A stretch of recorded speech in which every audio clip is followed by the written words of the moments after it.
Kajian Kitab.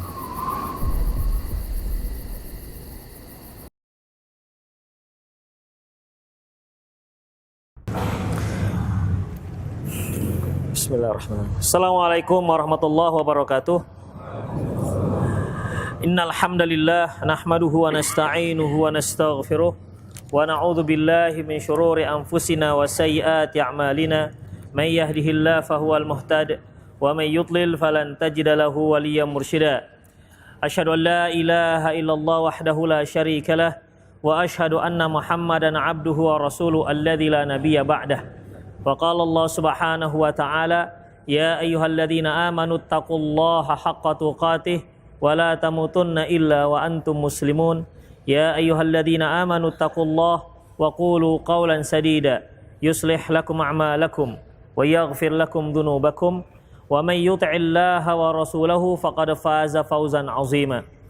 Ya ayyuhan nasu taqu rabbakumul ladzi khalaqakum min nafsin wahidah wa khalaqa minha zawjaha وبث منهما رجالا كثيرا ونساء واتقوا الله الذي تساءلون به والأرحام إن الله كان عليكم رقيبا أما بعد إن أصدق الحديث كتاب الله وخير الهدي هدي محمد صلى الله عليه وسلم وشر الأمور محدثاتها وكل محدثة بدعة وكل بدعة ضلالة وكل ضلالة في النار. Ikhwati fiddin rahimani Allah wa iyyakum. Qala muallif rahimahullah, qala haddatsana Muhammad bin Sallam, qala akhbarana Jarir an Abdul Malik bin Umair an Warrad katibul Mughirah bin Syu'bah qala kataba Muawiyah ila al-Mughirati uktub ilayya bima sami'ta min Rasulillah sallallahu alaihi wasallam. Telah berkata kepadaku Muhammad bin Salam dan telah mengabarkan kepadaku Jarir dari Abdul Malik bin Umair dari Warrad sekretaris Mughirah bin Syu'bah. Dia berkata bahwa Muawiyah menuliskan ataupun mengirim surat kepada Mughirah yang isinya, tuliskan untukku apa saja yang pernah kamu dengar dari Rasulullah sallallahu alaihi wasallam. Qal, dia berkata, qala Warrad, berkata Warrad, fa amla alayya, lantas Al-Mughirah mengimla'kan kepadaku, meniktekan kepadaku, wa katabtu biyadi, dan aku tulis dengan tanganku, inni sami'tuhu yanha, sesungguhnya aku pernah mendengar beliau melarang an kathratis su'al, terlalu banyak bertanya, wa idha'atil mal, dan menyia-nyiakan harta, wa angkil wa qal, dan katanya-katanya. Inilah isi surat Mughirah kepada Muawiyah bin Abi Sufyan, di mana ikhwatiddin rahimanallahu wa iyyakum, Muawiyah bin Abi Sufyan yang sengaja memintanya kepada Al-Mughirah, dan yang menuliskannya yaitu Warrad. Warrad adalah sekretaris Al-Mughirah. Ini menunjukkan bahwa betapa para sahabat itu sangat antusias sekali untuk mendapatkan ilmu-ilmu dari Rasulullah sallallahu alaihi wasallam. Karena bagaimanapun Muawiyah bin Abi Sufyan radhiyallahu anhu, beliau tidaklah seterusnya bersama Rasulullah sallallahu alaihi wasallam.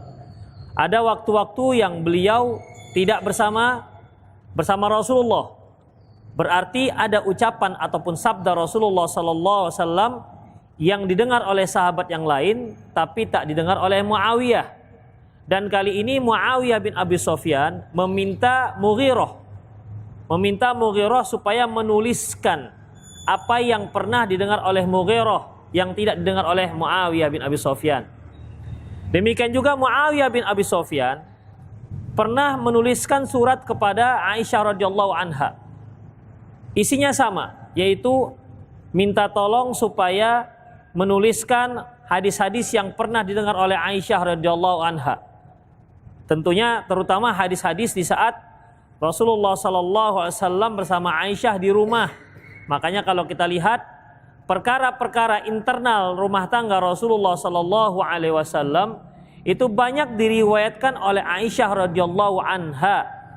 Ya, banyak diriwayatkan oleh istri-istri Rasulullah sallallahu alaihi wasallam. Ini menunjukkan juga bahwasanya memang demikianlah kehidupan para sahabat yang memang sangat antusias terhadap hadis Rasulullah sallallahu alaihi wasallam. Umar bin Khattab sebagai sahabat senior juga pernah bergantian dengan sahabatnya yang lain ya untuk menghadiri majelis Rasulullah sallallahu alaihi wasallam. Jangan sampai ada majelis beliau yang tidak diketahui hadis yang sedang beliau sabdakan. Bergantian, terkadang Umar, terkadang temannya tersebut. Ketika Umar yang datang, maka dia yang menceritakan apa yang telah disabdakan Rasulullah sallallahu alaihi wasallam. Demikian juga sebaliknya. Ikhwati fiddin rahimanallahu wa iyyakum. Di dalam isi surat tersebut, Mughirah mengatakan, "Naha sami'tuhu yanha an kathratis su'al." Aku mendengar beliau melarang kathratis su'al, banyak bertanya. Satu, idha'atil mal, menyia-nyiakan harta, wa angkil wa qal, dan dari katanya-katanya. Baik, sekarang pertama yaitu wa angkatsatis soal. Ikhwafiddin, dalam bahasa Arab, soal itu bisa artinya bertanya, bisa artinya meminta. Ya, makanya kalau orang pengemis dikatakan yas'alun nas, mereka meminta kepada manusia, meminta sedekah. Bisa juga soal itu bertanya. Seperti kalau antum bertanya pada seorang yang tentang perkara yang antum tak ketahui, itu bertanya. Jadi soal bermakna dua dalam bahasa Indonesia. Artinya bertanya atau meminta. Ya, meminta sedekah atau minta-minta. Taib, ikhwatiddin rahimanallahu wa iyyakum. Apabila kita artikan bahwasanya angkatsatis soal yaitu meminta-minta, tentunya ini perkara yang memang tidak dibenarkan oleh syariat. Ya, kita itu dilarang untuk meminta-minta oleh Rasulullah sallallahu alaihi wasallam. Bahkan salah seorang sahabat ketika dia mau meninggal, dia menginfakkan seluruh hartanya. Apa kata Rasulullah? Sesungguhnya engkau meninggalkan keluargamu dalam keadaan berkecukupan itu lebih baik ketimbang kamu tinggalkan mereka dalam keadaan meminta-minta. Dalam keadaan meminta-minta. Makanya sebenarnya tidak ada kamus meminta-minta dalam Islam. Tidak ada konsep meminta-minta, mengemis dalam Islam. Dalam Islam kita dianjurkan, bahkan ditekankan untuk berusaha. Sungguh salah seorang kalian pergi ke gunung membawa talinya, lantas dia mengumpulkan kayu bakar, lantas sebahagian dia jual dan sebahagian dia sedekah, dia makan. Jual hasilnya sebagian dia makan, sebagian dia sedekahkan, itu lebih baik ketimbang dia meminta-minta. Khofiddin, ketika penduduk Yaman pergi melaksanakan ibadah haji, di mana mereka pergi melaksanakan ibadah haji tanpa membawa bekal. Ketika ditanya kenapa nggak bawa bekal, mereka berharap nanti akan diberi oleh kaum muslimin semasa di Mekah. Lantas ikhwatiddin rahimanallahu wa iyyakum, Allah Subhanahu wa taala menurunkan ayat supaya mereka itu berbekal, wa tazawwadu, dan berbekallah, fa inna khairaz zadi taqwa, dan sungguhnya sebaik-baik bekal adalah orang yang bertakwa. Makanya orang yang bertakwa adalah orang yang menyiapkan bekalnya dunia dan akhirat. Kalau dia hanya memperhatikan bekalnya akhirat tanpa mempedulikan bekalnya di dunia, ini berarti orang yang belum dikategorikan bertakwa. Makanya Allah katakan, wa bataghi fima ataqallahu darul akhirah wa la tansa nasibaka minad dunya. Carilah apa yang telah Allah berikan kepadamu untuk mendapatkan akhirat, tapi jangan lupa urusan duniamu, karena kita adalah manusia. Manusia adalah yang hidup di dunia, kita juga perlu dunia. Tapi perlu ditekankan, wal akhiratu khairul laka minal ula. Sesungguhnya akhirat itu lebih utama. Wal akhiratu khairu wa abqa. Dan akhirat itu lebih baik dan lebih kekal. Oleh karena itu apabila terpaksa kita harus memilih antara dunia dan akhirat, maka kita pilih akhirat. Karena akhirat jauh lebih baik dan lebih kekal ketimbang dunia. Tetapi sedapat mungkin kita mendapatkan dunia dan akhirat juga yang lebih baik. Fid dunya hasanah wa fil akhirati hasanah. Ini mana pertama ikhwafiddin, yaitu dilarang kita itu meminta-minta. Makanya para sahabat ikhwafiddin dikenal dengan orang yang tidak meminta-minta. Yahsabuhumul jahilu aghniya minat ta'affuf. Sehingga orang-orang jahil mengira mereka itu adalah orang berkecukupan, minat ta'affuf. Dikarenakan apa? Dikarenakan mereka tidak meminta-minta. Itulah para sahabat. Mereka tidak meminta-minta. Oleh karena itu Allah menyebutkan innamas shadaqatu lil fuqara wal masakin dan seterusnya. Sesungguhnya zakat itu untuk orang fakir dan orang miskin. Apa beda antara orang fakir dan orang miskin? Mengapa fakir lebih dahulu diutamakan? Fakir adalah mereka yang tidak memiliki bekal kecuali untuk hari tersebut. Tidak ada hari esok, ya, dan mereka tak meminta-minta. Sementara miskin, yaitu mereka yang meminta-minta. Ini ikhwafiddin. Nah, Rasulullah an kathrati soal. Rasulullah SAW melarang banyak meminta-minta. Berarti ikhwafiddin, kalaupun ada satu hal yang memang darurat atau keperluan kita, artinya boleh kita meminta. Tapi tidak menjadi sebuah kebiasaan. Satu hal yang tidak bisa dibiasakan. Harus untuk hal-hal yang sangat penting memang tidak bisa lagi kita mengerjakannya, maka silahkan kita meminta. Kemudian as-su'al dalam makna bertanya. Rasulullah melarang terlalu banyak bertanya. Apa ini maksud dengan terlalu banyak bertanya ikhwafiddin?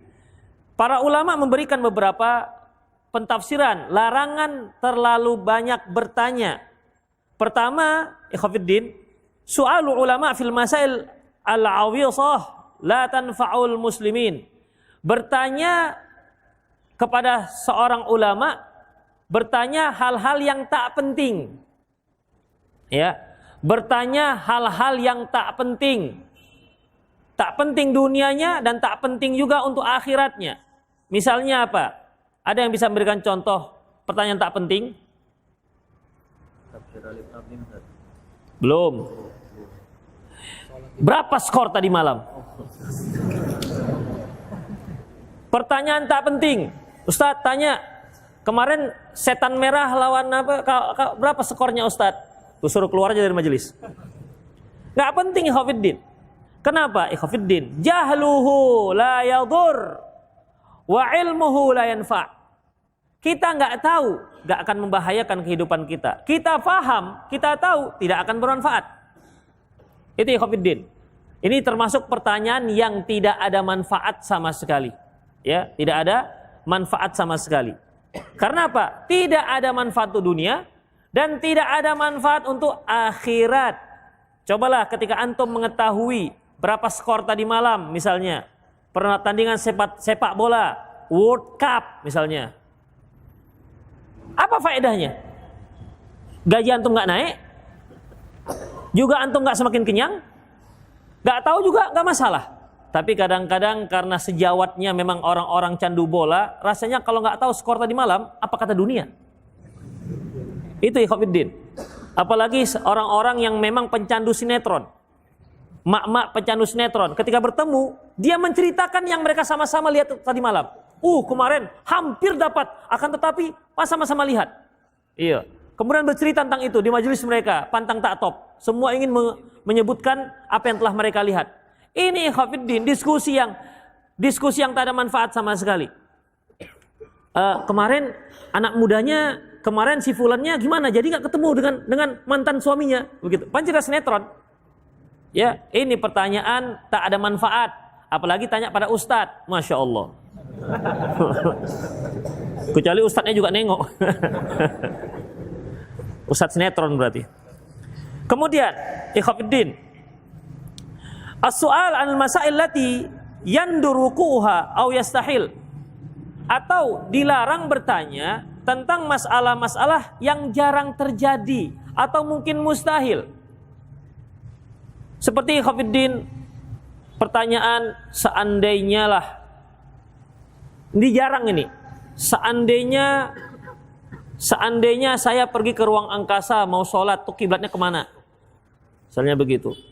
Ini mungkin ya, mungkin. Misalnya antum jadi dapat kerjaan di NASA misalnya kan, sebagai cleaning service pesawat olang-alik.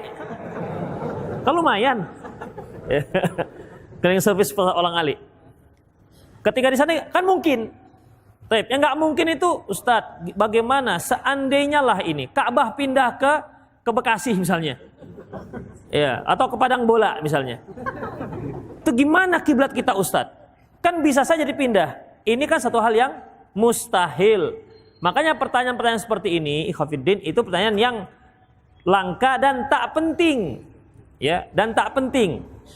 Kemudian juga Khofiddin, pertanyaan tentang hal-hal yang belum terjadi.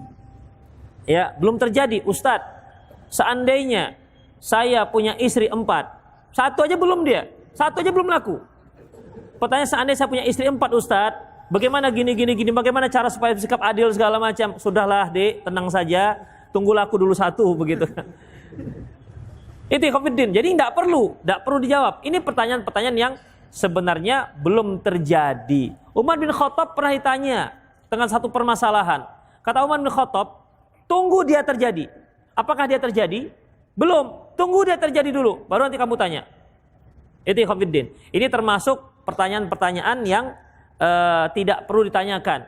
Termasuk pertanyaan yang terlarang dalam Islam. Oleh karena itu Khofiddin, rahimani Allah wa iyyakum, Rasulullah sallallahu alaihi wasallam pernah bersabda, "Daruni ma taraktukum fa inna ma halaka man kana qablakum bi kathrati su'alihim wa ikhtilafihim ala anbiya'ihim."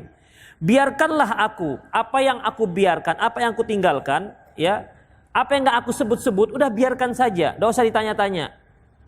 Karena rusaknya, hancurnya umat sebelum kalian ada karena terlalu banyak bertanya. Ya, terlalu banyak bertanya untuk hal-hal yang tidak bermanfaat. Dan mereka selalu menyisihi para nabi mereka.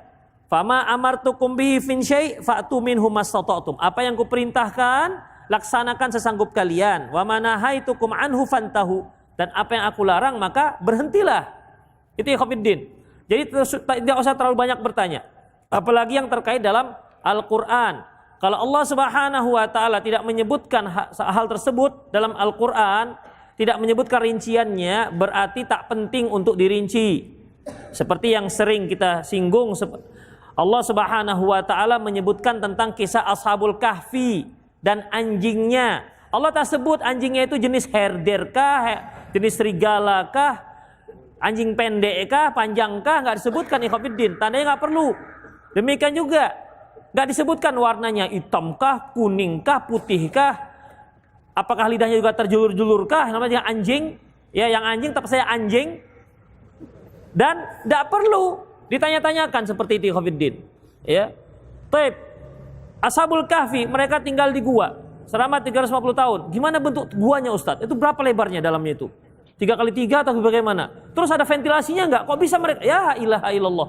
Ya Khofiddin. Jadi ini hal-hal yang nggak penting untuk ditanyakan. Kalau seandainya Khofiddin, itu penting untuk kita, pasti Allah Subhanahu wa taala telah memberi rinciannya.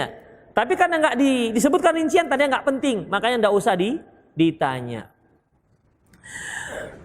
Taib ikhwatifiddin rahimani Allah wa iyyakum.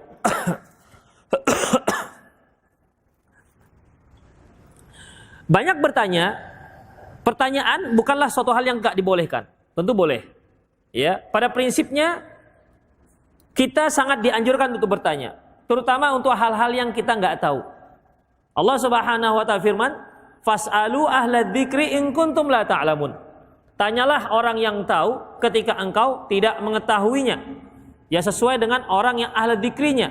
Kalau antum bertanya tentang besi, pergilah ke tukang las. Pergilah ke tukang pandai besi. Jangan tanyakan kepada seorang ustadz.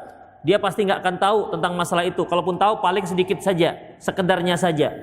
Kalau antum mau bertanya masalah agama, tanyalah pada orang yang ahli dalam masalah agama. Jangan tanya kepada tukang lepat misalnya, ataupun tukang kue atau tukang jualan bakmi, gak akan ada di situ jawabannya. Jangan tanya kepada seorang dokter, jangan tanya kepada seorang ahli teknik karena bukan bidangnya. Kalau ban bocor, tanyakan kepada mereka.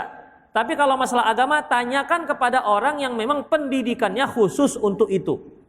Maka akan mendapatkan jawaban yang memang seharusnya. Bahkan ketika kita bertanya tentang masalah agama, tanyakan kepada yang ahlinya, bukan sekedar orang yang taat beragama. Tidak semua orang taat beragama itu, tidak semua orang yang taat ibadah, lantas dia ahli dalam masalah agama. Contohnya seperti seseorang yang telah membunuh 99. Dia bertanya, saya mau bertanya ini apakah ada di mana saya mau tempat bertanya. Lantas ditunjukkanlah dia pada seorang yang ahli ibadah, yang rajin ibadah. Tapi sayangnya dia seorang yang bukan alim. Seorang ahli ibadah yang taat kepada Allah Subhanahu wa taala, yang jauh dari maksiat. Ketika mendengar ada seorang datang membunuh 99 kemudian taubat, itu langsung jigrak kepalanya. Kok tega-teganya kamu membunuh 99 orang lantas minta taubat? Begitu. Enggak masuk dalam pikirannya. Namanya juga dia tidak alim. Dia kalau orang pasaran mungkin ya sudah maklum, tapi ini orang yang ahli ibadah, jauh dari maksiat, mendengar 99 orang setelah dia bunuh. Itu kan merinding dibuatnya. Makanya dia katakan, kamu mau taubat? Nggak ada taubat bagi kamu. Akhirnya dia dibunuh oleh orang ini. Lantas dia pun bertanya kepada orang lain tentang masalah ini. Ditunjukkanlah kepada seorang alim. Itu ikhwatiddin. Ya. Dia mendapatkan penjawaban yang memang memuaskan. Dan dia juga mendapatkan jawaban bagaimana solusinya. Supaya dia bisa menjadi lebih baik. Itu ikhwatiddin rahimanallahu wa iyyakum. Jadi fas'alu ahla dzikri in kuntum la ta'lamun. Mungkin antum pernah mendengar kisah seorang sahabat yang kepalanya luka berat. Dan pada malam hari yang sangat dingin, dia junub. Lantas dia bertanya kepada kawan-kawannya, apakah dia boleh bertayamum? Karena kalau dia mandi wajib, tentunya kepalanya harus dibasahkan, sementara kepalanya luka berat. Ini bagaimana? Lantas si Khofiddin teman-temannya mengatakan, oh tidak bisa, kamu harus mandi. Walaupun kepalamu luka berat, kamu harus mandi karena ada air. Kalau tayamum, fa illam tajidu ma'an fatayammamu sha'idan thayyiba. Kalau enggak ada air, baru boleh tayamum. Ini kita ada air, kata kawan-kawannya. Akhirnya sahabat tadi pun mandi. Setelah mandi tak berapa lama kemudian dia pun meninggal dunia. Lantas kisah ini diceritakan kepada Rasulullah sallallahu alaihi wasallam. Kemudian Rasulullah marah. Apa kata beliau? Qataluhu qatalahumullah. Mereka telah membunuhnya, semoga Allah membunuh mereka. Ala sa'alu hina jahilu. Kenapa enggak bertanya ketika mereka enggak tahu? Ala inna syifa'al ay as-su'al. Ketahuilah bahwasanya obat bodoh itu bertanya. Obat kebodohan itu bertanya. Makanya Mujahid rahimahullah mengatakan, la yata'allamani al-mustahi wal mutakabbir. Tidak akan mendapat ilmu orang yang pemalu dan orang yang mutakabbir. Orang yang takabur. Orang yang pemalu, dia enggak tahu, enggak mau bertanya. Enggak mau bertanya. Dia mau sholat zuhur, tapi lupa berapa sholat zuhur, berapa rakaat, karena baru sholat, baru taubat. Akhirnya udahlah, kan nanya sholat zuhur, kan orang nanya sholat zuhur berapa, ente masuk Islamnya kapan, kan begitu. Takut tanggapannya gimana begitu. Tapi malu bertanya. Akhirnya apa? Sepertinya kalau subuh 2, zuhur 3 ini. Begitu. Ijtihad sendiri akhirnya. Gara-gara apa? Gara-gara gak mau bertanya. Itu ikhwatiddin. Ya, makanya bertanya. Kemudian mutakabbir. Mutakabbir ini apa ikhwatiddin? Merembahkan orang lain. Batrul haq wa ghamtun nas. Menolak kebenaran dan menganggap remeh orang lain. Kenapa? Dia menganggap dirinya sudah hebat. Jadi gak perlu bertanya. Jadi sehingga dia nggak tahu kalau dia sebenarnya tidak tahu. Makanya la yata'allamani al-mustahi wal mutakabbir. Tidak akan pernah mendapat ilmu seorang yang pemalu dan mutakabbir, sombong. Herannya kita masalah ilmu dia malu, kalau masalah makan dia saf terdepan untuk menjadi pejuang-pejuang makan. Jadi dalam masalah ini khofiddin, satu hal yang sangat tidak dibenarkan dalam Islam. Makanya jangan malu. Ada seorang sahabiyah wanita bertanya kepada Rasulullah, "Ya Rasulullah, bagaimana caranya membersihkan darah haid?" Kata Rasulullah, ambil secari kain, kemudian bersihkan. Kata sahabat, "Ya gimana bersihkannya Rasulullah?" "Ya bersihkan." "Ya gimana?" Dia kepinginnya Rasulullah menceritakan prakteknya dengan detail. Lantas ditarik oleh Aisyah radhiyallahu anha. "Gini loh caranya." Begitu. Masa Rasulullah menceritakan detail, begini dibuka, gosok sana, gosok sini. Ya. Ya, demikian ikhwatiddin. Kemudian ada seorang sahabiah lagi bertanya, "Ya Rasulullah, hal 'alal mar'ati al-ghuslu idza ihtalamat?" Apakah seorang wanita ada mandi wajib kalau dia mandi basah? Pertanyaan ini khofiddin ditanyakan seorang wanita di hadapan jamaah. Wanita-wanita yang lain mendengar, menutup wajahnya, malu dengan pertanyaan ini. Masa wanita ada mandi junub? Mimpi basah? Biasanya laki-laki. Kata Rasulullah, iya. Ya. Kemudian apa kata Rasulullah? Rahimallah nisa al-ansari. Allah merahmati wanita-wanita Ansari, la yamna'hunnal haya ayatafaqqahna fid din. Di mana rasa malu tidak membuat mereka, tidak menghalangi mereka untuk memahami agamanya. Demikian ikhwatiddin. Jadi prinsip dasar dalam Islam kita, ikhwatiddin, dalam agama kita itu bertanya, was'alu ahla dzikri in kuntum la ta'lamun, tapi tetap dalam koridor-koridor yang telah kita sebutkan tadi. Kemudian ikhwatiddin, Ibnu Qayyim Al-Jauziyah pernah mengatakan bahwasanya lil ilmi sittu maratib. Ilmu itu ada 6 martabat. Awwaluha husnus su'al. Yang pertama yaitu bagus dalam bertanya. Ya. Jadi ikhwatiddin, baik pertanyaan langsung maupun tulisan itu menunjukkan adab seseorang. Ya. Menunjukkan adab seseorang. Makanya kalau seorang ditanya dengan adab yang bagus dan memang betul-betul sebuah pertanyaan, itu yang ditanya akan dengan senang hati dia akan menjawabnya. Ya. Terkadang orang ustadz mau nanya, dia begini, kata Pak Ustadz coba ulang lagi. Nggak ngerti saya pertanyaan antum. Itu berarti kurang pandai dalam bertanya. Kemudian ikhwatiddin rahimanallahu wa iyyakum. Berkata Maimun bin Mihran, husnul mas'alah nisful fiqh. Bagus dalam bertanya merupakan setengah ilmu. Bagus dalam bertanya merupakan setengah fikih, nisful fiqh. Merupakan setengah dari gambaran fikih seseorang.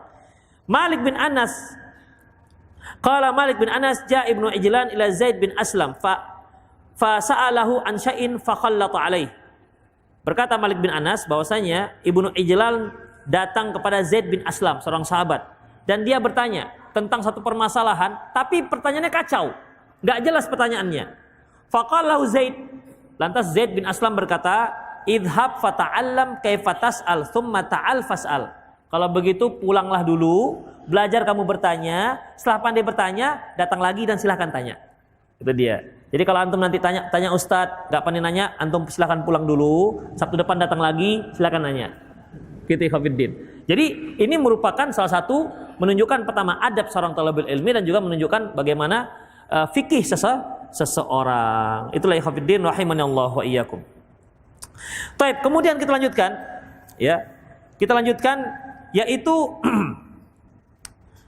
kasrati soal. Jadi tadi ada 2, yaitu banyak meminta, kemudian banyak bertanya, artinya untuk hal-hal yang tidak yang penting, atau bertanya tapi tidak memenuhi syarat-syarat pertanyaan. Tapi perlu ikhwatiddin kita ketahui, terkadang boleh kita bertanya dengan tujuan agar orang lain tahu, tapi bukan nyentil ya, bukan nyinggung orang. Misalnya dia lihat temannya di majelis, datang dia, kemarin dia ulang tahun, gitu kan? Tanya Ustadz, sampai nengok, apa hukumnya ulang tahun Ustadz? Jadi dia bertanyanya itu bukan ingin agar orang lain tahu, tapi ingin nyindir kawannya.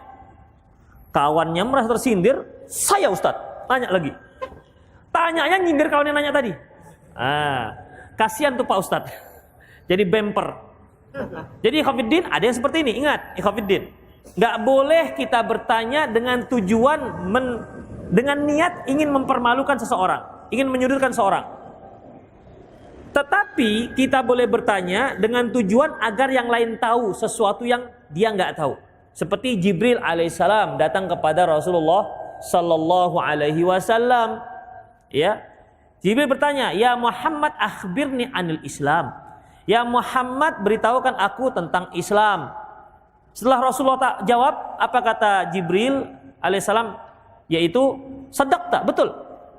Para sahabat yang berada di sekitar Rasulullah mengatakan fa'ajibna lahu yas'alu yusaddiquhu. Kami merasa aneh, dia nanya, dia pula yang mengatakan benar. Lantas dia bertanya, Jibril bertanya tentang iman, lantas bertanya tentang masalah ihsan, lantas bertanya tentang masalah tanda-tanda hari kiamat. Kemudian pergilah Jibril alaihissalam. Ini sahabat nggak tahu kalau yang datang itu adalah Jibril. Falabisna maliya, maka kami pun tertegun. Setelah tak lama kemudian Rasulullah tanya pada Umar, ya Umar, atadri manis sa'il? Umar, tahu nggak kamu siapa yang nanya tadi? Allah wa Rasulullah alam. Allah Rasulullah yang tahu. Apa kata Rasulullah? Innahu Jibril. Dia adalah Jibril. Atakum yu'allimukum dinakum. Dia datang untuk mengajarkan agama kalian. Jadi boleh ikhwatiddin. Ya. Jadi antum sudah tahu jawabannya. Misalnya, Ustadz, apa hukumnya memperingati hari tahun baru Islam? Antum sudah tahu, tapi ingin agar yang lain-lain juga tahu. Tapi ingat, niatnya sedikit beda aja ikhwatiddin. Ada seorang niatnya untuk mendiskreditkan orang, menyudutkan seorang. Ada yang memang semata-mata ingin agar kaum muslimin yang lain tahu. Ada juga jenis ketiga, gak sabar. Begitu baru buka pengajian di situ pengajian wirid, langsungnya, Ustadz, apa hukum wirid? Nah itu gak sabar dia.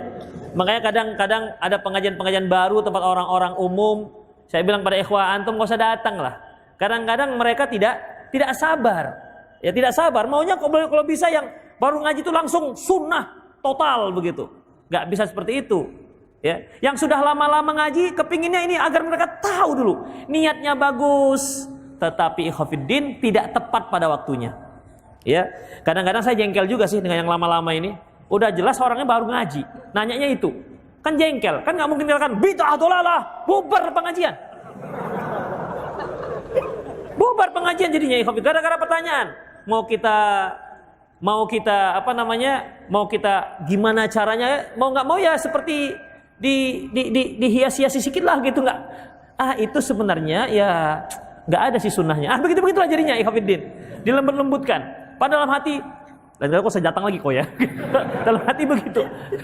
Kenapa? Merusak majelis ikhwatiddin, ya. Merusak majelis. Nggak sama majelis yang baru kita buat tengah-tengah orang awam dengan yang di majelis yang sudah lama kita buat. Demikian ikhwatiddin. Jadi antum juga harus perhatikan, mohon diperhatikan kondisi seperti itu, ya. Kondisi seperti itu. Itu pula ditanya. Wirid, yang pertama tanya wirid. Seolah-olah itu merupakan ma'rifatul awal, ma'rifatul Islam. Ma'rifatul yang pertama itu, ma'rifah wirid itu apa hukumnya? Kan banyak hal-hal lain yang penting untuk kita bahas. Demikian ikhwatiddin rahimani Allah wa iyyakum. Ya, jadi bolehkan ya bertanya dengan maksud untuk agar jawaban tersebut bisa difahami oleh para hadirin yang tidak mengetahui jawabannya. Kemudian ikhwatiddin rahimani Allah wa iyyakum. An idaatil mal dan menyia-nyiakan harta. Ikhwatiddin rahimanallahu wa iyyakum, menyia-nyiakan harta yang dimaksud yaitu isti'maluhu fi ma la faidata fih. Penggunaannya yang tidak ada faedah. Menggunakannya untuk yang tidak ada faedahnya. Apalagi sampai menggunakan untuk yang bermudarat. Ada juga yang mendefinisikan yaitu menggunakan harta untuk hal-hal yang tidak sesuai dengan syariat. Itu ikhwatiddin, itu dikatakan idaatil mal. Termasuk juga yang diharamkan seperti berjudi, itu termasuk idaatil mal, menggunakan harta untuk hal-hal yang buat maksiat, itu termasuk idaatul mal.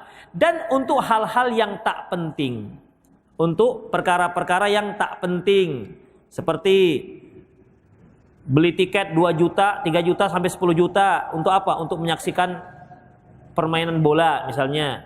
Di mana? Di mana itu? Di Belanda misalnya, apa di manalah begitu. Padahal kalau dia gunakan untuk umroh tentu lebih baik. Dia gunakan untuk untuk menyantuni kaum muslimin, itu lebih baik. Dia gunakan untuk diinfakkan untuk buka puasa, lebih baik, ya, ketimbang dia gunakan untuk hal-hal yang tidak bermanfaat. Makanya ikhwatiddin, dilarang dalam Islam idaatul mal. Al-malu itu artinya harta. Kenapa dikatakan mal? Li'annal qalba yamilu ilaiha. Dikatakan mala itu artinya cenderung. Karena hati manusia itu cenderung kepada harta. Maka dikatakan harta itu bahasa Arabnya al-malu. Al-malu wal banuna zinatul hayatid dunya. Harta dan anak-anak merupakan perhiasan kehidupan dunia. Semua manusia bisa dipastikan cinta dengan harta. Kalau ada antum yang tidak cinta dengan harta, silahkan tunjuk tangan. Semua ikhwatiddin yang suka dengan harta. Wih, antum malaikat ya? Ya. Cinta di Ustaz, tapi kan malu bilangnya. Enggak usah malu. Memang itulah manusia. Ya, itulah manusia. Manusia itu tetap dia akan menyukai harta, cinta dengan harta, dan itulah yang telah Allah Subhanahu wa taala ciptakan kepada kita. Kemudian ikhwatiddin, Allah juga menyebutkan wa tuhibbunal mala hubban jamma. Dan engkau mencintai harta dengan kecintaan yang sangat bersangatan. Itulah manusia, sifat manusia. Kemudian Allah Subhanahu wa taala berfirman juga, wala tu'tus sufa'a amwalakumul lati ja'alallahu lakum qiyama. Janganlah engkau berikan harta kalian kepada orang-orang bodoh. Ya, kenapa ikhwatiddin? Karena kalau orang bodoh diberikan harta, dia akan menyia-nyiakan hartanya. Dia gunakan untuk hal-hal yang tidak bermanfaat, atau mungkin dia foya-foyakan. Makanya ikhwatiddin, ketika kita punya harta, jangan berikan kepada orang yang bodoh, yang tidak bisa menggunakan harta dengan sebaik-baiknya. Kemudian ikhwatiddin, Allah juga menyebutkan wala tusrifu innallaha la yuhibbul musrifin. Janganlah kalian berlebihan menggunakan harta kalian, karena Allah enggak suka dengan yang berlebihan. Apa yang dimaksud dengan berlebihan ikhwatiddin rahimani Allah wa iyyakum? Yang dimaksud dengan berlebihan adalah seorang yang menggunakan harta untuk hal yang sebenarnya berguna tapi melebihi dari kapasitasnya. Misalnya dia beli tas branded. Berapa harga tasnya, Bu? Murah, hanya 250 juta, Masya Allah. Itu talinya aja, Pak. Nanti talinya aja. Untuk apa tas demikian mahal? Ya. Untuk apa tas demikian mahal? Gak ada gunanya ikhwatiddin. Memang kan ada yang murah, 500 ribu juga ada. Coba yang sekian ratus jutanya itu digunakan untuk misalnya membantu kaum muslimin di Rohingya, digunakan untuk pembangunan masjid, digunakan untuk madrasah, digunakan untuk fakir miskin kaum muslimin, kan banyak masih. Ya, tentu sangat bermanfaat ketimbang hanya beli tas sekian ratus juta. Tali pinggang berapa harganya? Hanya 20 juta. Tali pinggang itu apa 20 juta? Pakai tali plastik juga bisa kan? Demikian, tapi bajunya dikeluarkan, kan nggak tahu. Itu ikhwatiddin rahimani Allah wa iyyakum. Tapi terkadang kita itu prestise, mempertahankan prestise. Itu dia. Jadi jalannya supaya nampak orang tali pinggangnya. Tali pinggangnya aja tengok, Mang. 15 juta itu. Tengok tali sepatunya berapa itu? Tali sepatunya aja masih. Demikian ikhwatiddin. Ya. Tapi biasanya ini banyak penyakit ini pada ibu-ibu. Ya. Banyak pada ibu-ibu. Ibu-ibu itu kan memang banyak sekali aksesorisnya. Banyak sekali aksesorisnya.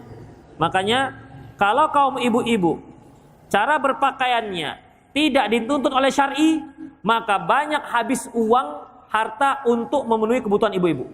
Coba bayangkan ikhwatiddin, kalau dia kepingin pakai jilbab merah, tentu otomatis bajunya merah, tali pinggangnya merah, kemudian sepatunya merah, kaos kakinya merah, kemudian apanya lagi merah, jilbabnya merah, pahit-pahitnya merah, semua merah supaya matching katanya. Nah, itu ikhwatiddin. Jadi dia harus satu set. Makanya yang paling banyak baju itu kaum ibu-ibu. Itu dia, tengok, ih bagus sekali ya kapstannya, udah kapstan. Bagus sekali payet-payetnya, begitu. Jadi makanya mak-mak ini telekungnya aja macam-macam. Macam-macam bentuknya. Dari mulai putih, ada yang bordir, ada yang sekarang batik-batik, ada yang bisa dilipat langsung sajadah, ya. Macam-macam ikhwatiddin. Jadi pantang ada, ih kok bagus sekali, langsung beli. Itu dia. Makanya ikhwatiddin rahimanallahu wa iyyakum, ya, karena wanita itu memang suka dengan hias, makanya Islam tidak melarang mereka berhias, tapi mereka dikendalikan, dibatasi dalam berhias. Makanya ikhwatiddin rahimanallahu wa iyyakum, tidak boleh kita menggunakan harta berlebihan, ya, berlebihan. Itu dikatakan israf. Menggunakan harta untuk satu hal yang ada manfaatnya tapi berlebihan. Itu. Beli mobil misalnya, mobil yang apa? Kota Medan beli mobil Ferrari misalnya yang 10 miliar 800 juta. Sementara bolong-bolong masih banyak banjir. Untuk apa? Ya. Untuk apa ya Khabiddin? Kebanyakan. Cukuplah. Ya kalaupun yang Fortuner dah lumayan lah, itu kan lumayan kali lah. Tapi kalau yang harus pakai mahal-mahal miliaran itu apa? Maksudnya apa? Itu ya Khabiddin. Jadi tidak perlu. Itu termasuk israf. Ya termasuk israf. Demikian. Apalagi misalnya, ya itulah lebih kurang contohnya. Kemudian Allah mengatakan wala tubadzir tabdzira. Jangan kalian berbuat mubadzir. Apa beda mubadzir dengan israf? Kalau israf, ikhwatiddin, ya, kalau israf itu sebagaimana yang kita katakan tadi, menggunakan harta tapi berlebihan, melebihi. Antum pergi ke warung ayam penyet, ya, Pak pesan 1 unit ayam penyet, dari mulai dada, paha, 2 lengkap, begitu kan? Nanti lengkap dengan minta lagi tumis kangkung, cah kangkungnya, kemudian ini segala tempe segala macam, sudah banyak depan antum. Nanti makannya sedikit, berlebihan. Ini dikatakan israf. Iya, makan tentu suatu hal yang dibutuhkan, tapi ketika dia berlebihan, ikhwatiddin, ya, berlebihan, maka itu tidak dibenarkan.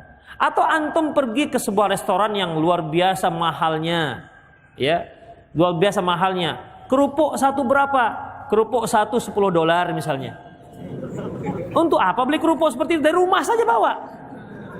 Tapi itu di saat kita berada di dekat teman-teman yang memang teman-teman elit, kan nggak mungkin. Yuk kita makan. Mau beli kerupuk jangan, saya bawa kerupuk dari rumah, kan nggak mungkin. Ya.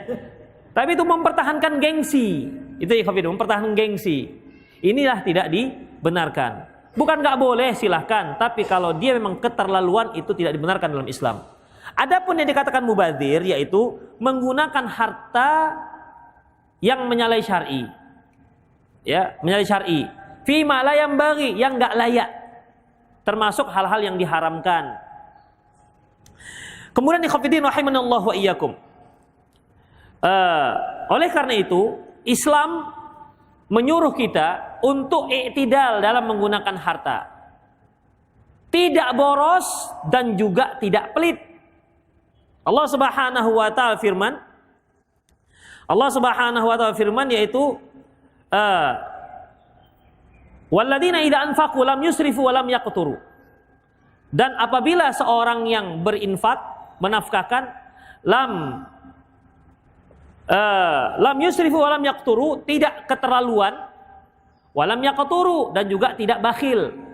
Seperti dia menginfakkan, memberi nafkah anak dan istrinya, misalnya istrinya 1, anaknya 2, kemudian nafkahnya 1 hari setengah juta misalnya. Dek, ini ada uang setengah juta setiap hari, abang usahakan tolong dihabiskan ini setengah juta setiap hari. Wah gitu. Jadi maaf, abang nggak bisa terima baliknya. Ini israf. Dan juga jangan bakhil, ya. Dek, ini ada uang 1 hari untuk nafkah kita, ini 20.000, tapi tolong isikan pulsa abang 10.000 ya. Sisa 10.000. Itu pakai makan ikan sepat aja nggak cukup. Ikhwatiddin, ini namanya bakhil, nggak dibenarkan. Jadi yang sedang-sedang, ikhwatiddin, yang sedang-sedang tentunya yang sesuai dengan kapasitas kita. Sedangnya kita ada yang gajinya 3 juta sebulan. Sedangnya dia itu ya 2 juta, begitu kan, 2,5 juta. Ada yang sedangnya gajinya 10 juta, sedangnya itu yang 7 juta.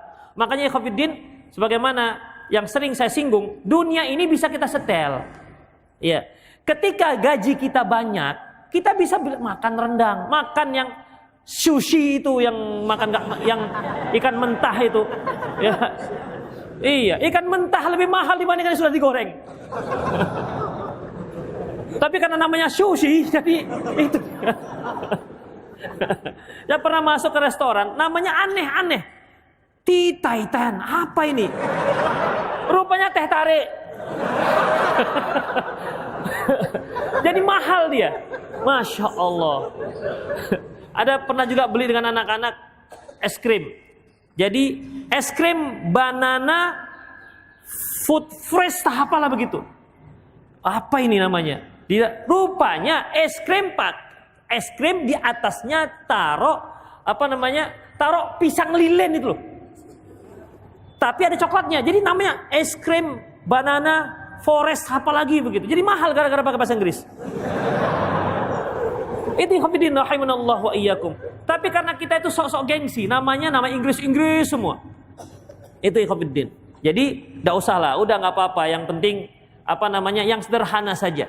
Kalau memang kita sanggup, silahkan beli yang mahal. Kalau nggak sanggup, ya sesuai dengan kesanggupan. Ya.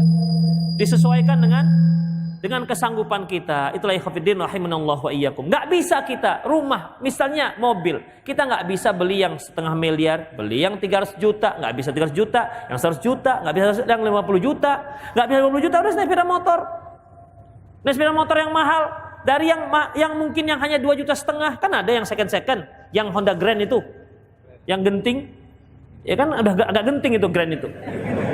Demikian. Yang penting kan dia transport, bisa dengan mudah menyampaikan kita dari satu tempat ke tempat yang lain, nggak jalan, nggak bisa ya udah naik sepeda, nggak bisa jalan kaki, sehat alhamdulillah, keringatan, anti kolesterol.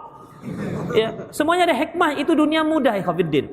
Makanya demikiannya dari yang kecil dan sampai yang besar. Yang tadinya gaji 400.000 cukup, naik 1 juta cukup, naik 1,5 juta cukup, 2 juta cukup, 3 juta cukup. Dia Dia menyesuaikan dengan kebutuhan dia dan naiknya tingkat sosial dia di tengah-tengah masyarakat. Demikian ikhwatiddin. Jadi intinya silahkan, nggak ada masalah. Tapi jangan pelit terhadap keluarga, dan juga jangan terlalu memberikan mereka kemewahan.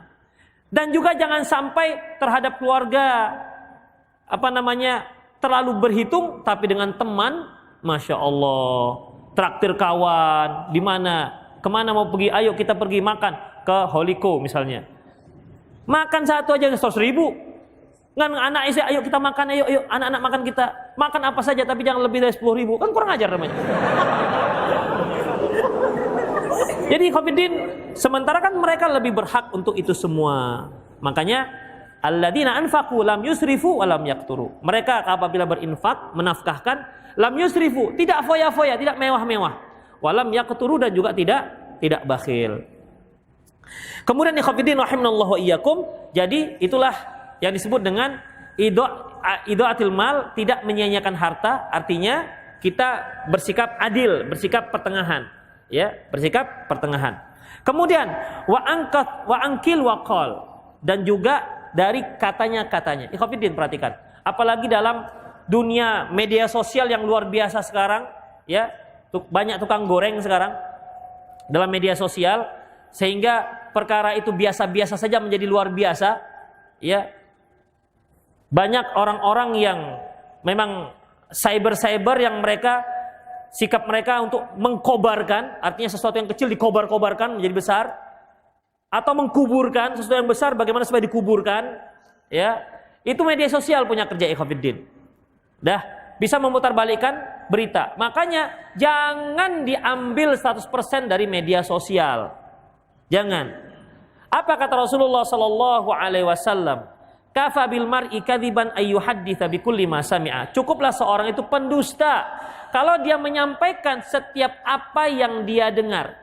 Loh, kami kan enggak menyampaikan Ustadz, tapi men-share. Ikhwatiddin, tulisan itu merupakan lambang bunyi bahasa. Ketika kita menulis, sama hukumnya seperti kita sedang bicara. Seperti lambang, begini, lambang A, begitu segitiga kan? Itu kan bunyinya A. Kemudian yang ada perutnya 2, kita bunyikan dengan bunyi B. Makanya tulisan itu merupakan lambang bunyi bahasa. Ketika kita menulis, berarti kita sedang berbicara. Ya, berarti kita sedang berbicara. Makanya ketika kita dapat berita, misalnya kita dapat satu artikel bagus, sampai ke WA kita. Wih, bagus nih sepertinya. Tanpa dilihat siapa penulisnya, mana dasarnya, langsung dibagikan ke yang lain. Ini termasuk ikhwatiddin dilarang dalam syariat. Kafa bil mar'i kadziban ayyuhadditsa bikulli ma sami'a. Cukuplah seorang itu dikatakan pendusta kalau dia menceritakan setiap apa yang dia dengar. Makanya para ulama kita mengatakan fa idza sami'ta faqammish wa idza haddatsa fafattish. Kalau kamu dengar silahkan kumpulkan. Tapi di saat kamu mau menyampaikan, fafattish, teliti terlebih dahulu. Ya ayyuhalladzina amanu in ja'akum fasikum binaba'in fatabayyanu. Wahai orang beriman, apabila datang orang fasik membawa berita, fatabayyanu, maka teliti terlebih dahulu. Ya, berapa banyak ikhwatiddin kita sebarkan berita-berita yang enggak jelas. Ya, yang enggak jelas. Yang penting anti PKI. Itu dia. Pokoknya ada yang anti PKI langsung set. Yang penting anti Syiah. Entah iya atau enggak itu perbuatan orang Syiah. Ada yang jatuh ke paret. Ini jangan-jangan jebakan orang Syiah. Ada lagi lebih parah lagi ikhwatiddin, segala sesuatu tuduhannya ke jin. Jin itu kan untuk diruqyah. Biasanya orang kesurupan diruqyah. Sekarang enggak lagi seperti itu. Dijual sebidang tanah, enggak laku-laku sudah setengah tahun, diruqyah gara-gara jin enggak laku. Udah. Ada seorang istri yang melawan dengan suaminya, ini jin juga kena tuduh. Sekarang jin kena tuduh terus, ikhwatiddin. Ya. Itu dia. Jadi sekarang ikhwatiddin, kita sudah tuduh-tuduhan dengan jin. Mungkin jin itu kurang ajar manusia ini. Kita aja kena tuduh. Memang dia nggak bisa mendidik istrinya, kata kita juga yang sebabnya. Si suami tiba-tiba nggak cinta dengan istrinya, udah kena tuduh itu jin. Ini jin ini sepertinya ini. Demikian ikhwatiddin. Kenapa? Kebanyakan membaca media sosial nggak jelas dari mana arah dan juntrungannya, nggak jelas dari mana asal usulnya. Makanya ikhwatiddin, nggak boleh kita sembarangan menyebarkan berita. Kalau nggak jelas, ya kalau nggak jelas, kadang-kadang karena cocok dengan kita langsung share begitu. Apalagi terkait dengan masalah pembicaraan syariat. Kalau kita nggak tahu, kan banyak itu ikhwatiddin. Apa namanya artikel-artikel yang nggak disebutkan. Ini dasar dari mana? Dari hadis apa? Nggak disebutkan. Karena dia apa namanya cocok dengan kita, akhirnya kita share ke yang lain. Atau kisah yang punya ibroh, ada ibrohnya. Ya kan, kisah yang ada ibrohnya. Memang kisahnya sedih, tapi ini kisah nyata apa tidak? Demikian. Akhirnya kita juga share, yang nggak boleh ikhwatiddin. Ya, karena kisah itu kisah nggak jelas dari mana asal usulnya. Oleh karena itu ikhwatiddin rahimanallahu wa iyyakum, ya kita dilarang angkila wa qol, dilarang katanya. Kalau kita nggak tahu jelas bagaimana duduk permasalahannya, maka yu'minu billahi wal yaumil akhir falyakul khairan aw liyasmut. Barang siapa yang beriman terhadap Allah dan hari akhirat, hendaklah dia ucapkan yang baik atau hendaklah dia diam. Itu ikhwatiddin. Ya, diam itu emas ikhwatiddin. Berbicara itu perak. Kenapa? Karena kalau kita bicara itu pasti salah. Pasti akan semakin banyak kita bicara, pasti akan semakin banyak salahnya. Jadi mohon pada antum sekalian, terutama yang para pegiat-pegiat apa namanya dumai dunia maya, supaya berhati-hati dalam memahami berita, ya, membaca berita, jangan sembarangan menyebarkan berita. Jangan sampai kita membuat runyam negara kita ini gara-gara berita-berita yang tidak jelas. Demikian ikhwatiddin rahimanallahu wa iyyakum. Terakhir, di sini kan Imam Bukhari menyebutkan bab uququl walidain. Kemudian hadis ini bab durhaka kepada orang tua. Hadis ini menyebutkan larangan, yaitu pertama apa tadi? Apa tadi pertama larangannya? Banyak bertanya. Yang kedua, iya, dilarang menyanyiakan harta. Yang ketiga, Iya, katanya. Padahal bab ini bab durhaka kepada orang tua. Nggak ada disebutkan. Babnya bab durhaka kepada orang tua. Tapi hadisnya hadis ini. Hanya 3, nggak ada disebutkan. Nggak ada terkait sama sekali dengan durhaka kepada orang tua. Ini bagaimana? Nah, perlu antum ketahui. Imam Al-Bukhari, salah satu fikih beliau menyebutkan yang seperti ini supaya apa? Supaya sebagai thalabul ilmu bertanya-tanya, kenapa Imam Bukhari masukkan hadis ini di bawah bab durhaka kepada orang tua? Padahal tidak ada sedikit pun yang disinggung masalah durhaka kepada orang tua. Supaya apa? Memancing. Kenapa? Dan memang ikhwatiddin, dalam hadis ini, dalam sanad ini tidak ada. Tapi ternyata di sanad yang lain itu ada 4, yaitu uququl walidain. Yaitu durhaka kepada orang tua. Jadi dalam sanad yang lain ikhwatiddin, yaitu dari sanad Hushaim dari Abdul Malik, dari Al-Mughirah, dan juga dari Abi Awanah dari Abdul Malik dari Mughirah, menyebutkan fihi ziyadah, ada tambahan yang keempat, yaitu uququl walidain. Itu ikhwatiddin. Jadi yang di sini Imam Bukhari mencantumkan yang tidak ada uququl walidain. Kenapa? Supaya para thalabul ilmi mencari lagi hadis ini. Ini kok sanadnya kok nggak ada tidak ada yang terkait dengan uququl walidain, durhaka. Cari, ternyata di sanad yang lain ada menyebutkan yang keempat, sehingga seorang thalabul ilmi itu memperbanyak perbandaharaan belajar sanad hadis. Itu ikhwatiddin, ya. Itulah fikih Imam Al-Bukhari rahimahullah. Jadi ketika antum baca hadis ini di buku nanti enggak ada uququl walidain, tapi dalam sanad yang lain, dalam jalur yang lain ada yang 4, yaitu uququl walidain. Demikian ikhwatiddin rahimanallahu wa iyyakum. Aqulu qouli hadza wa astaghfirullah li wa lakum wa lisal muslimin innahu wal ghafurur rahim. Silakan jika ada yang bertanya. Fadhol.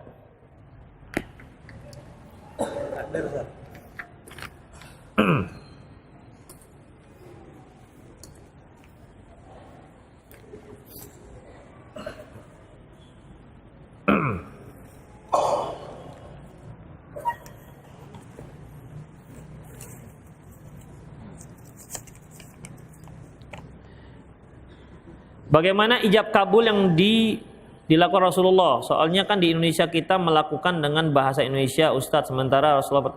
Ikhwatiddin, ijab kabul itu merupakan satu ucapan dia memberikan dan diterima, itu aja. Ya, dengan versi masing-masing.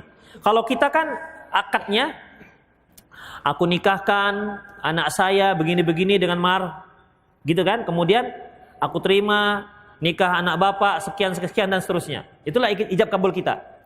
Tapi kalau di Arab sana ikhwatiddin nggak seperti itu. Bagaimana caranya? Kalau di sana, Pak, nikahkan saya dengan anak bapak. Jadi mempelai laki-laki dulu. Kemudian barulah si wali, aku nikahkan anakku gini. Kemudian aku terima nikahnya. Itu ikhwatiddin. Jadi kalau seandainya ada yang mengatakan begini, aku nikahkan anakku denganmu dengan mahar sekian, ku terima Pak. Udah selesai. Kita aja yang banyak sekali cingkuneknya. Harus satu napas. Aku terima nikah anak bapak dengan mahar sekian. Kadang-kadang dengan mahar nggak bisa. Harus pakai kata penyambungnya pun nggak boleh salah. Kalau dia katakan, misalnya anaknya di sebelah, aku nikahkan anakku ini dengan kamu, ku terima Pak. Selesai udah. Ya, ini kadang-kadang yang di sekitar kita sah, enggak, akhirnya diulang lagi. Begitu. Sampai-sampai yang walinya itu bisa enggak sanggup mengucapkan aku nikah. Saking dipersulit. Kalau apa usah baca aja, aku nikahkan anakku dengan kamu. Dah, selesai. Nanti salah, anak bapak kan banyak. Kan tahu nih orangnya ini. Kan tak jelas orangnya. Kan tidak harus namanya sama itu. Maharnya enggak masalah ikhwatiddin, ya, enggak masalah. Jadi itu sebenarnya ijab kabul tinggal teknis yang artinya dinikahkan dan diterima nikahnya itu saja dengan bahasa sendiri-sendiri. Tidak harus pakai bahasa Arab, ya. Tidak harus pakai bahasa Arab. Kalau kami pakai bahasa Arab gimana Ustaz? Keren enggak? Ya keren sih keren, tapi sama saja, nggak ada afdoliyahnya. Lebih afdol pakai bahasa Arab kalau nggak daripada pakai bahasa Padang, nggak, sama aja. Yang penting difahami. Antum pakai bahasa Arab, angkah tuka, kata mempelai lakinya, kecek ba. Gimana? Apa? Nggak paham dia. Untuk apa? Udah bahasanya sading masing-masing aja. Yang penting difahami. Bagaimana hukumnya apa ini? Akhwat. Menyembunyikan status pernikahan di perusahaan tempat bekerja karena perusahaan tersebut mensyaratkan hal tersebut belum waktunya. Ya nggak boleh, Khafiddin. Al-muslimu ala syurutihim. Seorang muslim sesuai dengan syaratnya. Jadi kalau kami hanya bisa menerima pemuda-pemuda dan pemudi yang belum berkeluarga, ya nggak boleh antum langgar itu.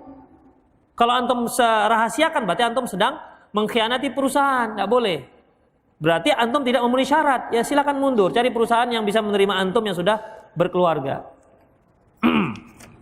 Apa hukumnya cincin dalam proses menuju pernikahan, tetapi bukan mahar? Ikhwafiddin, tukar-tukar cincin itu kan sebenarnya bukan dari Islam juga dan bukan orang Indonesia juga. Tukar cincin itu kan semuanya dari barat sana, ya kan? Dari barat sana. Ketika itu sebagai tanda ikatan, ya kan? Ikat, walaupun setengah terikat, nggak terikat kali dia. Kemudian nanti si laki-laki memakaikan cincin ke perempuannya, perempuan memakaikan cincin ke laki-lakinya. Demikian ikhwafiddin. Ya jelas ini nggak dibolehkan. Tapi nggak kok Ustaz pakai masing-masing, ya pakai masing-masing. Ya kalau sekedar hadiah nggak ada masalah. Tapi ingat itu belum resmi. Ya ingat itu belum resmi. Karena ikhwafiddin, masalah di masyarakat kita kalau sudah tukar cincin itu seperti sudah 3/4 resmi sudah. Dan kalau dia pergi berdua dibolehkan udah. Ya.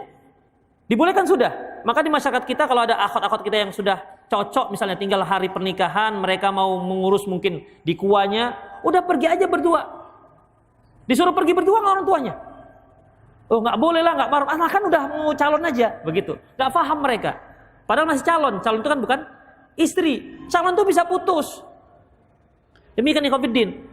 Jadi permasalahannya kalau sudah pecincin seperti ini ikhwafiddin, sering orang itu kebablasan. Akhirnya apa ikhwafiddin? Terjadilah hubungan intim padahal belum resmi. Dan itu sudah dianggap maklum oleh sang keluarga. Makanya ikhwafiddin tidak dibolehkan, ya. Beda halnya ikhwafiddin, ini lebih parah ketimbang orang yang belum tukar cincin. Kenapa? Yang belum tukar cincin itu keluarga mewanti-wanti, jangan, kamu tuh masih gadis, kamu itu harus jaga-jaga diri. Kalau sudah tukar cincin, itu keluarga malah dorong-dorong. Udah pergi aja berdua, kenapa kau harus kawan-kawani? Pergi aja, kenapa kau harus adikmu ikut? Dua aja kenapa? Begitu. Diberi peluang untuk terjadi proses perzinahan.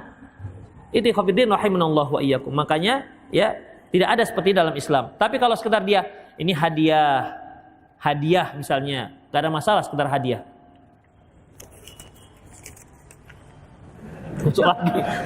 Masuk lagi ke situ. Ustadz, bagaimana cara menghilangkan was-was ujub serta riya dalam melakukan ibadah? Ikhwafiddin, ketahuilah bahwasanya wallahu khalaqakum wa ma ta'malun. Wallahu khalaqakum wa ma ta'malun. Allah yang telah menciptakan kalian dan apa yang kalian lakukan.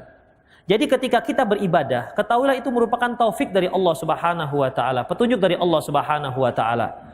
Oleh karena itu, ketika kita bisa berbuat baik, seharusnya kita bersyukur kepada Allah. Kenapa? Allah yang memudahkan kita untuk bisa berbuat baik. Makanya ketika kita ujub, kenapa kok kita ujub? Toh Allah yang memberi kita kemudahan, bukan dikarenakan kehebatan kita. Kemudian kita riya. Apa yang harus diriakan? Ikhwafiddin rahimanallahu wa iyyakum. Ya, itu semua anugerah dari Allah Subhanahu wa taala.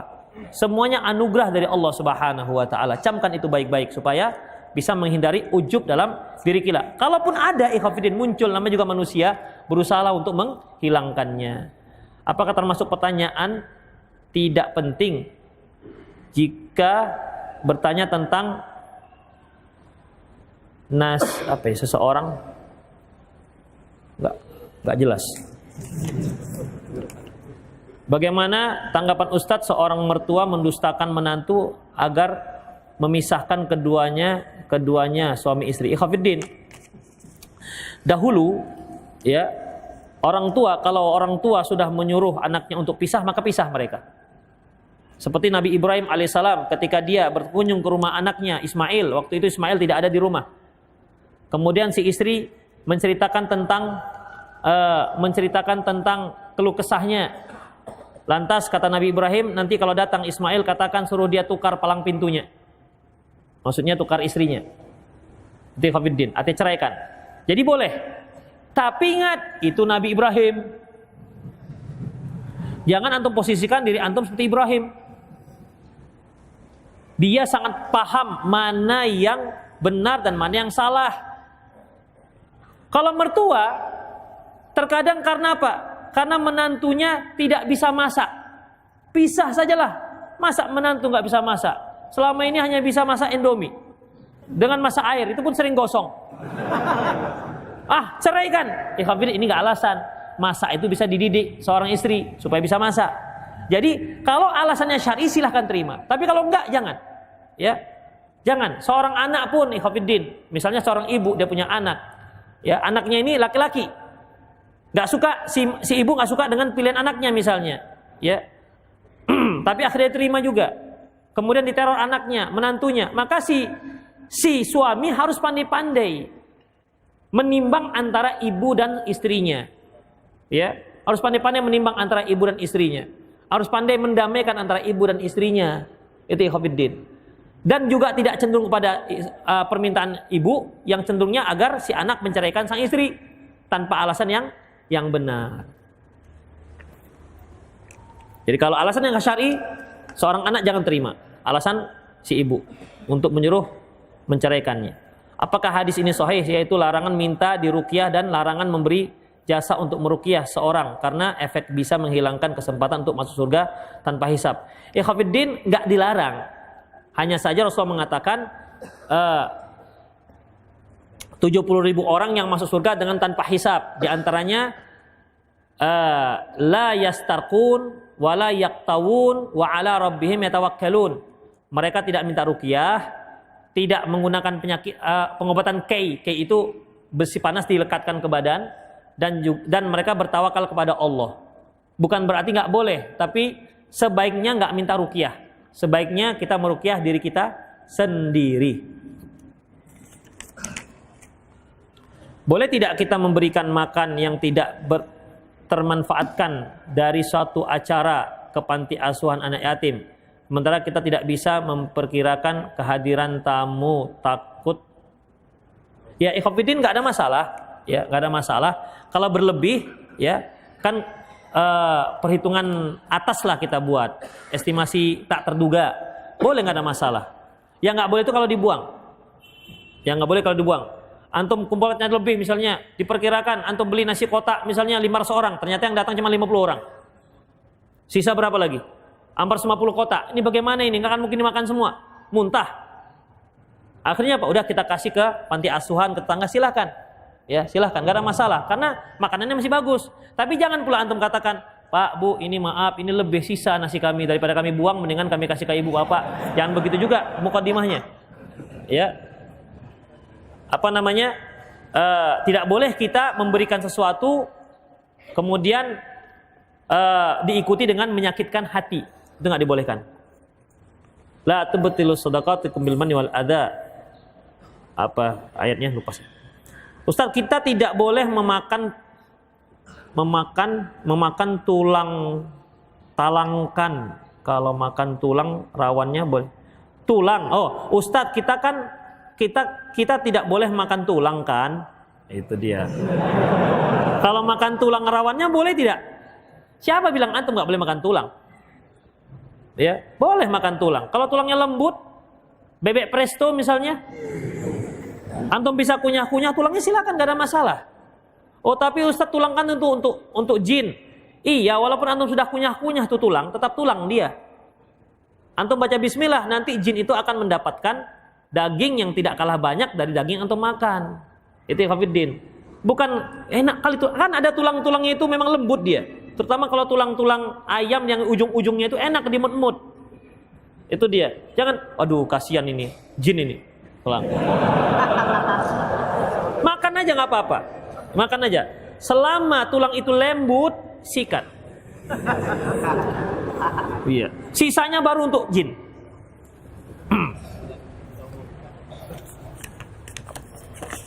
Panjangan. Para ikhwan akhwat, kalau buat pertanyaan jangan panjang-panjang. Apakah hukum melaksanakan sholat taubat nasuhah setiap hari? Ikhwafiddin, sholat taubat itu ada, tapi bukan setiap hari.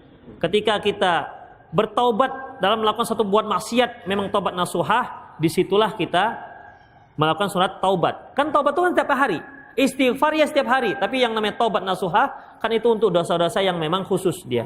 Ini kan, Allahu a'lam bishawab. Ustadz, bagaimana cara membersihkan diri kita dari hasil riba yang sudah masuk ke dalam diri kita?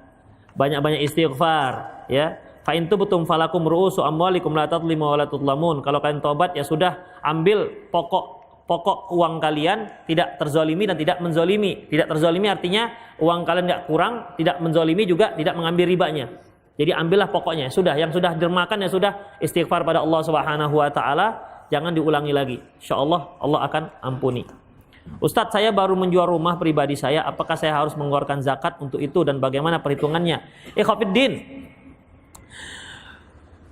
menjual rumah ikhwafiddin itu pada dasarnya tidak ada zakatnya. Tapi kalau antum memang jual beli rumah, ada zakatnya. Ada zakatnya. Misalnya antum jual beli rumah, bagaimana hitungannya? Pertama antum hitung apakah sudah sampai nisab apa tidak. Misalnya nih, anggaplah antum bukan jual beli rumah, antum baru jual rumah warisan. Jual rumah warisan sekitar 100 juta, berarti sudah sampai nisab. Ya, sudah sampai nisab. Karena nisabnya 85 gram emas, sekitar 42,5 juta. Apabila 1 gram emas 24 karat itu 500.000. Baik, berarti 100 juta sudah sampai nisab. Antum menjualnya tanggal 1 Muharram. Kapan antum keluarkan? Nanti setahun kemudian, 1 Muharram tahun depan. Ketika 1 Muharram tahun depan, ternyata setelah antum jual rumah, beli rumah yang lain. Antum jual rumah 100 juta. Beli rumah 150 juta. Utang 50 juta. Ya sudah, nggak ada zakat lagi. Karena hitungannya tahun depan. Itu dia. Tapi kalau antum misalnya jual rumah 100 juta. Tahun depan antum masih pegang duit ini. Masih pegang duit. Belum dibelikan lagi rumah. Maka keluarkan berapa uang rumah antum yang masih dipegang berupa duit, ditambah dengan uang kontan antum semua, dengan emas-emasnya, total semua berapa? Keluarkan 2,5%. Tapi misalnya duit yang 100 juta, tahun depan ternyata ada kebutuhan beli kendaraan, kebutuhan anak kuliah, ternyata tinggallah 50 juta, berarti 2,5% dari 50 juta. Jadi bukan waktu kita memegang duit, enggak. Ingat, ketika sampai nisab, maka hitungannya dikeluarkan setahun yang akan datang. Itu kalau antum bukan jual beli rumah. Tapi kalau antum jual beli rumah, ikhwafiddin, hitung semua rumah-rumah yang antum miliki yang akan dijual. Asetnya berapa yang akan dijual? Ya ada 10 pintu rumah, masing-masing harganya 500 juta. Udah, kalikan. 500 juta kali 10, berapa? 5 miliar. Sudah? Berapa uang kontan antum? Itu dihitung semua. Dihitung semua. 1 tahun ke depan baru dikeluarkan. Jadi rumah itu karena dia diperjualbelikan, dihitung semua. Tapi kalau misalnya 5 miliar itu nilai rumah. Tapi antum punya rumah yang antum tempati 10 miliar. Rumah yang antum tempati tidak dijakati. Antum punya Ferrari 3. Anak antum 1 pakai, nenek antum 1 pakai. Ya, itu nggak dihitung. Kenapa? Karena kendaraan tidak termasuk zakati. Tapi kalau antum jual beli, jadilah dia dihitung. Kenapa? Dia menjadi zakat perdagangan. Apakah wanita yang dulunya pernah nakal masih boleh berharap laki-laki soleh? Kalau dia pernah nakal, dulu nakal sekali, sekarang nakal sedikit, ya jangan. Baik, taubat ikhwafiddin. Wanita yang taubat. Allah menyebutkan at-tayyibuna lit-tayyibina wat-tayyibatu At-thayyibun at-thayyibin wa at-thayyibin at-thayyibat. Sesungguhnya laki-laki yang baik itu untuk wanita-wanita yang baik dan wanita yang baik untuk laki-laki yang baik. Allah juga menyebutkan az-zaniyatul liz-zani. Dan wanita yang perzina itu untuk laki-laki yang penzina. Sudah? Tapi Khofiddin, penzina ini kan di saat dia memang penzina. Di saat dia sudah bertaubat, dari dosanya tersebut, maka dia boleh berharap laki-laki yang solehah. LGBT jadinya. Jangan para akhwat mengharapkan laki-laki yang solehah.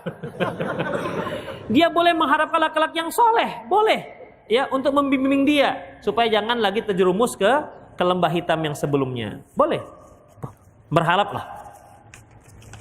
Bagaimana hukum mendengarkan ceramah di medsos yang ada musiknya? Ikhwafiddin, ceramah yang ada musik itu kan orang Kristen awalnya. Iya kan? Pendeta. Ketika dia membacakan dan berlarilah kamu. Kan begitu Ikhwafiddin. Iya kan? Ada musiknya. Sekarang Allah musta'an, para ustadz juga pakai iringan musik. Padahal yang namanya ceramah iringan musik itu hanya orang-orang Kristen. Tapi sekarang ditiru oleh para ustadz kita. Bahkan pakaiannya juga mirip dengan pakaian pendeta. Pakai jas, pakai dasi. Hanya di sini dia innal hamdalillah. Itu bedanya. Gak dibolehkan ikhwafiddin rahimani Allah wa iyyakum. Ya, gak dibolehkan. Tapi ustadz semakin menyentuh. Ikhwafiddin, untuk apa menyentuh kalau melanggar syariat? Contoh, ada seorang ahli bid'ah pada zaman Imam Ahmad, itu kalau dia ceramah ikhwafiddin, itu menangis semua orang mendengarkannya. Sampai pada suatu hari Imam Ahmad, dia sengaja mendengar ceramah orang ini di balik tabir. Ternyata temannya murid Imam Ahmad mendapati Imam Ahmad menangis. Imam Ahmad juga terpengaruh, juga terbawa dengan ceramah, menangis Imam Ahmad. Apa katanya? Dia memang pintar, tapi dia ahlul bid'ah. Begitu ikhwafiddin. Jadi yang terpenting itu ikhwafiddin, benarnya. Yang penting benarnya, bukan berpengaruhnya. Kalau antum baca hadis, yang penting benarnya, ya, bukan perasaannya. Karena yang dikatakan benar itu yang maqalallah wa qala Rasulullah sallallahu alaihi wasallam. Sedikit lagi lah ya. Jam berapa maghrib? Ini semua insya Allah puasa ya. Sambil mendengar ya. Hadiah satu pertanyaan yang bisa menjawab 100.000. Total 500.000 untuk satu penjawab. Ya. Satu orang 100.000 yang bisa menjawab pertanyaan saya. Dan ini untuk 5 orang. Dan umroh bagi yang bayar.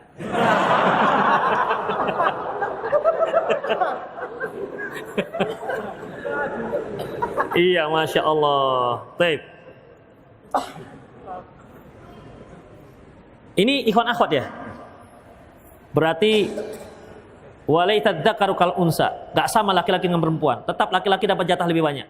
Jadi laki-laki dapat 4, perempuan dapat 1 aja. Setuju akhwat ya?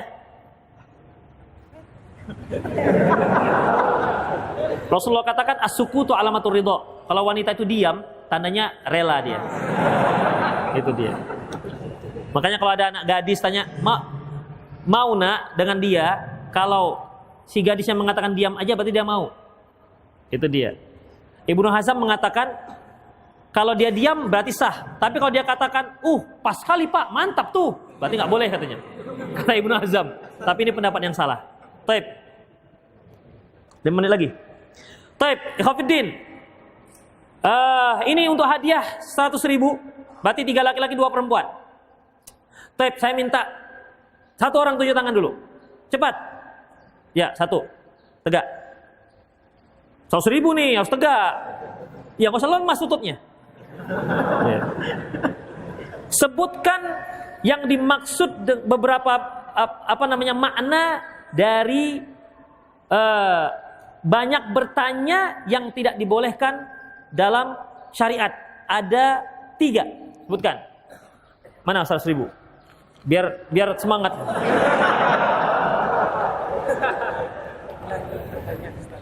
Sebutkan makna daripada larangan banyak bertanya. 3. Larangan dalam bertanya. Iya. Tidak boleh. Iya. Ketika dia bertanya. Iya. Untuk memimpin orang atau menyindir. Iya. Yang pertama, baru yang kedua, ketika dia bertanya, misalnya pertanyaannya itu kayak yang tidak penting. Iya. Bertanyanya yang tak penting. Ya, terus. Yang tidak sesuai dengan syariat. Iya. Yang kedua, yang ketiga, ketika dia bertanya,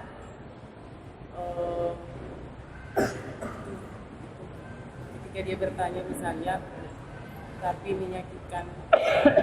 Bertanya tapi tidak menyakitkan orang. Sudah tadi nomor 1 itu, Bang.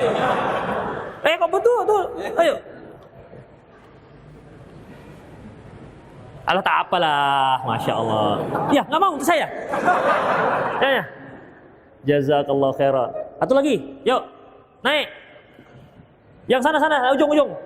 Daerah sana, yuk. Naik 1 orang.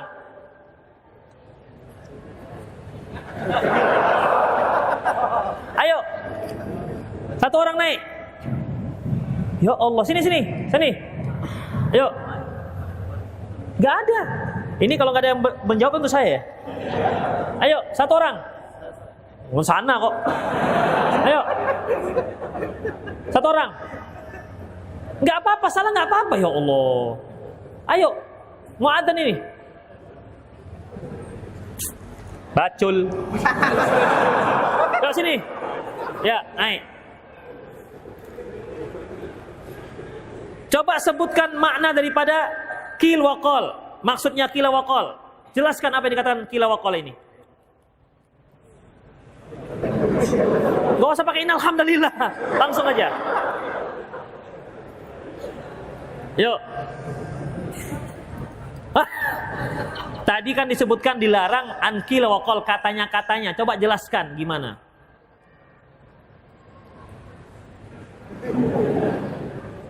Siapa bisa aja cepat. Yuk, ujung.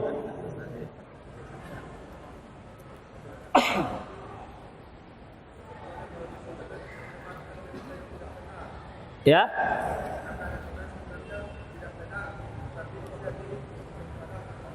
Ya, terus.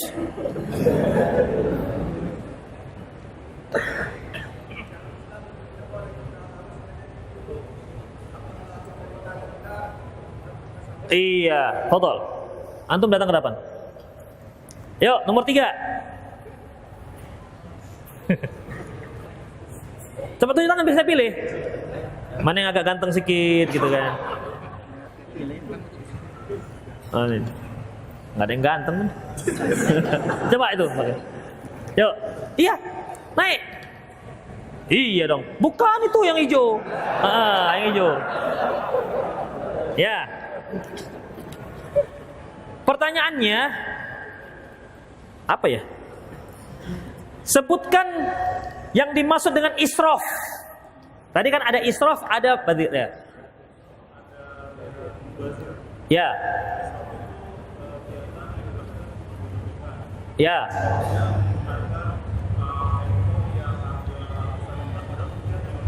Iya. Terus badir.